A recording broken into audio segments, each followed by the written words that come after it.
میرے حسین نے ان لوگوں کے سامنے 3 شرطیں رکھی. کتنی باتیں رکھی؟ 3 باتیں رکھی اور کہا کہ میری 3 باتوں میں سے ایک بات مان لو. وہ بات کیا تھی؟ میرے امام حسین نے فرمایا کہ سب سے پہلی بات یہ ہے کہ تم میرا راستہ مت روکو، مجھے ملک شام یزید کے پاس جانے دو، میں اس سے جا کر اپنی بات آمنے سامنے بیٹھ کر کے کر لوں گا کہ تیرا معاملہ کیا ہے، تیری حکومت کیا ہے اور تیری بات کیا ہے اور تیرے اندر کمیاں کیا ہے، میں اس کو بتا دوں گا.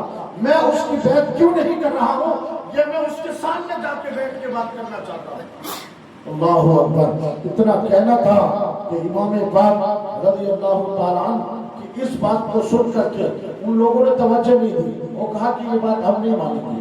دوسری کہا امام حسین نے، دوسری بات یہ کہی کہ ٹھیک ہے اگر نہیں مانتے ہو یہ بات تو مجھے واپس جانے دو، میں مدینہ چلا جاتا ہوں، میں مکہ چلا جاتا ہوں. میرا کوئی لڑنے کا ارادہ نہیں ہے، جنگ کرنے کا ارادہ نہیں ہے، میں کوئی دولت یا حکومت کا بھوکا نہیں ہوں. اتنا کہنا تھا کہ انہوں نے کہا کہ ہم یہ بات بھی نہیں مانیں گے. کیوں نہیں مانیں گے اس کی وجہ بھی میں بتاؤں گا.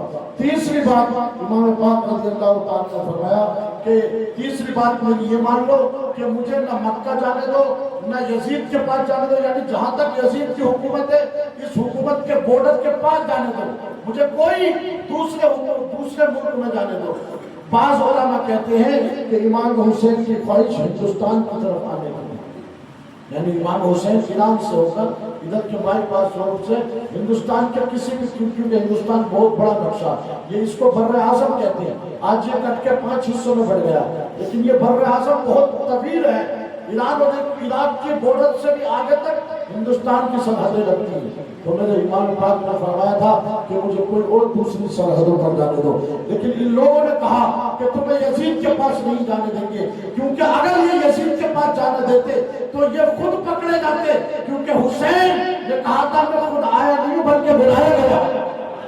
اگر جب حسین یہ کہتے تو یہ پکڑے جاتے کہ حسین کو بلانے والے تو یہی لوگ تھے، تو یزید کس کو پکڑواتا؟ ان لوگوں کو گرفتار کراتا. ان کی پول بھر جاتی کہ حسین کو دھوکے سے بلانے والے تم ہو، حسین کو دھوکہ دینے والے تم ہو. یہ پول ان کی کھل جاتی. لیکن یہ جھوٹ کو یہ چھپانا چاہتے تھے اور حسین کا راستہ روک دیا. امام حسین پاک نے فرمایا تھا کہ مجھے واپس مدینے جانے دو، لیکن انہوں نے واپس مدینہ اس لیے نہیں جانے دیا اگر ہم واپس بھیج دیں گے تو یزید ہم کو پکڑ کے پوچھے گا میں نے تمہیں گورنری دی ہے، میں نے تمہیں عہدے دیے ہیں، میں نے تمہیں یزید کی بیعت کے لیے بھیجا تھا. ابن زیاد اور ابن سعد کو فوراً یہ آرڈر دیا گیا تھا کہ حسین جہاں بھی انہیں گرفتار کر لو اور ان سے بیعت کر لو. اگر مدینے جانے نہیں دیا، کہا ہم جانے نہیں دیں گے آپ کو، بیچ میں راستہ روک دیا. اللہ اکبر. نہ میرے باپ کی، میرے امام حسین پاک کی تینوں باتوں میں سے کوئی بات جب نہ مانی گئی تو حسین پاک نے اب اپنا ارادہ بنا لیا اور کہا کہ اب پوری دنیا کی فوجیں یزید کی ساری طاقتیں بھی آ جائیں تو حسین اس کے ہاتھ میں ہرگز ہاتھ نہیں دے گا. گردن تو کٹا سکتا ہے لیکن اس کے آگے سر نہیں جھکائے.